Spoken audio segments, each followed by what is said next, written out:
wabarakatuh. Anak-anakku, Bapak Aliana dari SMP 1 Kota Kalong akan menjelaskan.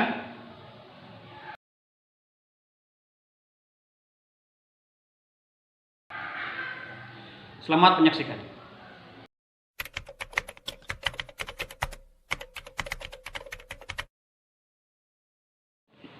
Anak-anakku, apakah kalian tahu apa itu teks laporan hasil observasi? Untuk mengetahuinya, mari kita saksikan berikut ini.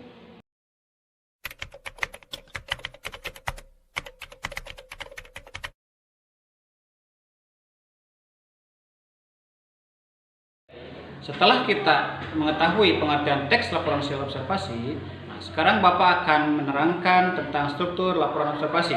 Mari kita saksikan berikut ini.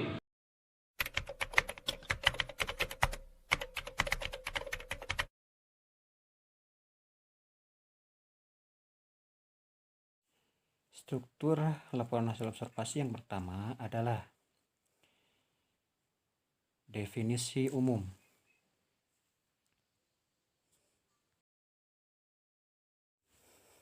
Definisi umum adalah pembukaan yang berisi pengertian tentang sesuatu yang dibahas dalam teks.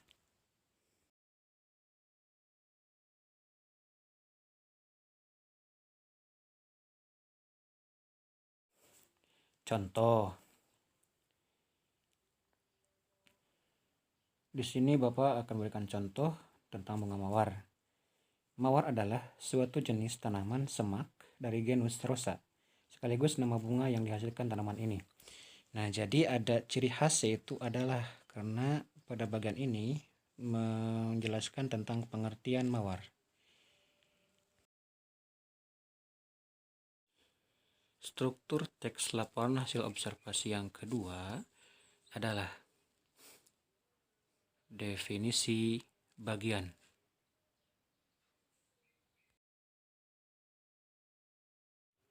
Definisi bagian adalah bagian yang berisi ide pokok dari setiap paragraf atau penjelasan rinci. Jadi pada bagian ini menjelaskan secara rinci objek yang diobservasi, anak-anakku.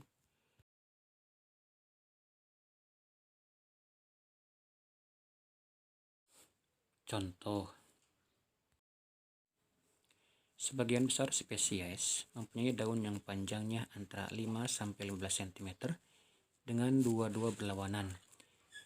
Daun majemuk yang tiap tangkai daun terdiri dari paling sedikit 3 atau 5 hingga 9 atau 13 anak daun. Dan daun penumpu berbentuk lonjong, pertulangan menyirip, tepi-tepi beringgit, meruncing pada ujung daun, dan berduri pada batang yang dekat ke tanah.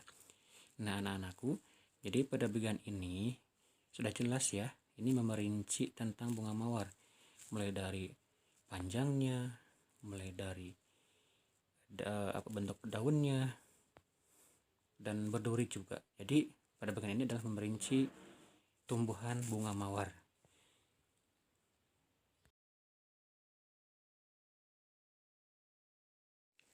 Struktur laporan hasil observasi yang ketiga adalah definisi manfaat. Definisi manfaat adalah bagian yang menjelaskan manfaat dari sesuatu yang dilaporkan. Jadi pada bagian ini ada manfaat yang dilaporkan dari objek yang diobservasi, anak-anakku. Nah, dalam hal ini Bapak memberikan contoh dari bunga mawar ya. Nanti Bapak akan tampilkan contohnya.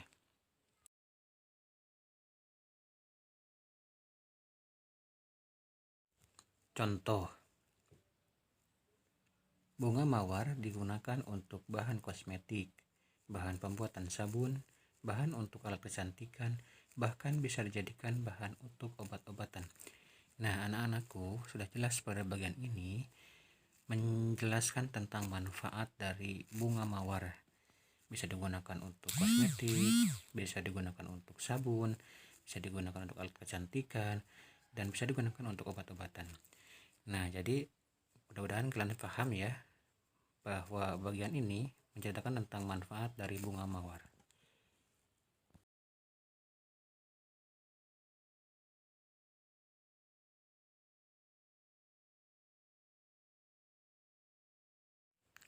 Struktur laporan hasil observasi yang keempat adalah penutup.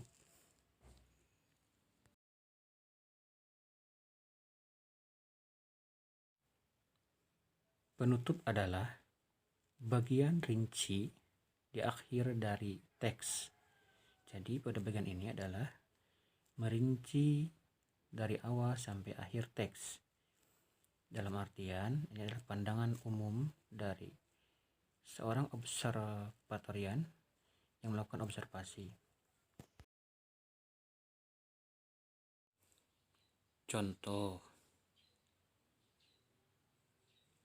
kesimpulan yang bisa kita dapatkan setelah melakukan pengamatan observasi bahwa mawar merupakan tanaman hias yang selain mempunyai bentuk yang indah, juga mempunyai banyak manfaat yang bisa dimanfaatkan dalam kehidupan sehari-hari.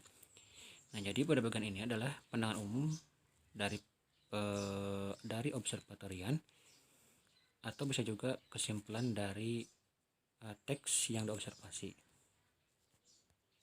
Setelah kita mempelajari strukturnya, kita sekarang akan membahas tentang aspek kebahasaan. Mari kita saksikan video berikut ini.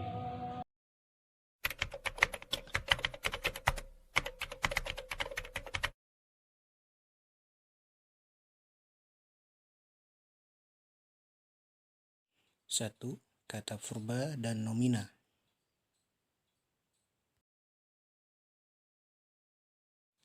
Kata verba merupakan kata yang menyatakan suatu pekerjaan atau menyatakan suatu hal yang dilakukan. Kata terdiri atas kata dasar dan kata berimbuhan. Contoh: 1. Pencuri itu lari. 2. Anak itu menangis terseduh. Nah, anak-anakku, lari adalah kata verba karena sedang melakukan pekerjaan, yaitu lari. Dan yang kedua, menangis adalah kata verba karena anak itu sedang melakukan hal, yaitu menangis terseduh. Bedanya adalah lari adalah kata dasar saja, tetapi menangis adalah kata yang sudah menggunakan imbuhan me. Yang kedua adalah kata nomina, sering juga disebut kata benda. Contoh, kakak membeli layang-layang. Nah, anak-anakku, kakak di sini bertindak sebagai subjek, membeli predikat. Layang-layang itu adalah kata benda atau kata nomina.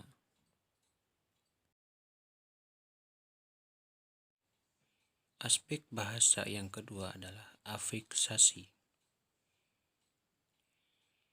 Afiksasi adalah kata yang telah mendapatkan imbuhan.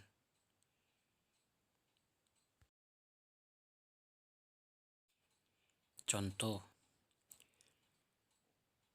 kata dasar tumbuh diberi imbuhan an menjadi tumbuhan. Kedua, kata dasar tanam diberi imbuhan me nasal menjadi menanam.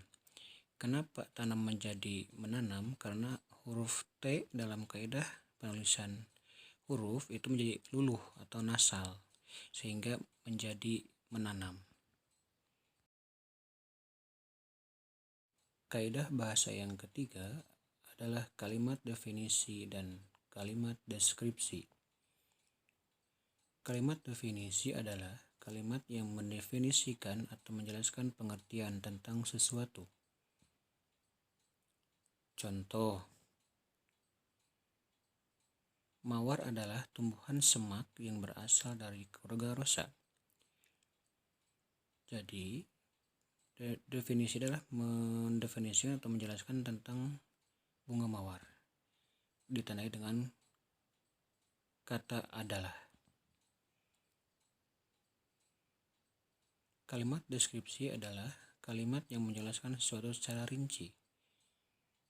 Jadi di sini menjelaskan secara rinci bagian-bagiannya.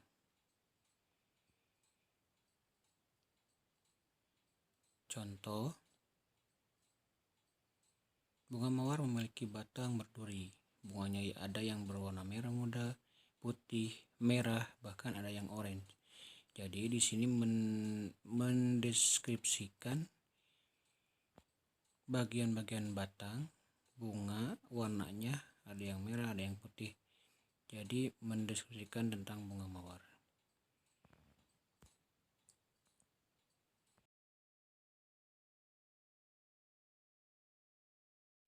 Aspek bahasa yang keempat adalah kalimat simpleks dan kalimat kompleks. Kalimat simpleks adalah kalimat yang hanya memiliki satu klausa atau sering disebut kalimat tunggal. Dalam bahasa Indonesia, satu klausa terdiri atas satu subjek dan satu predikat. Kalimat simpleks hanya memiliki satu subjek dan satu predikat. Contoh: ibu sedang mencuci. Ibu adalah subjek, sedang mencuci adalah predikat. Ini adalah kalimat tunggal atau kalimat simpleks. Kalimat kompleks adalah kalimat yang memiliki dua atau lebih klausa, sering juga disebut kalimat majemuk.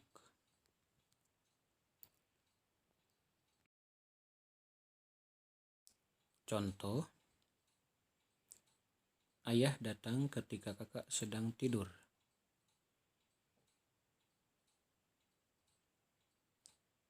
Ayah adalah subjek, datang predikat,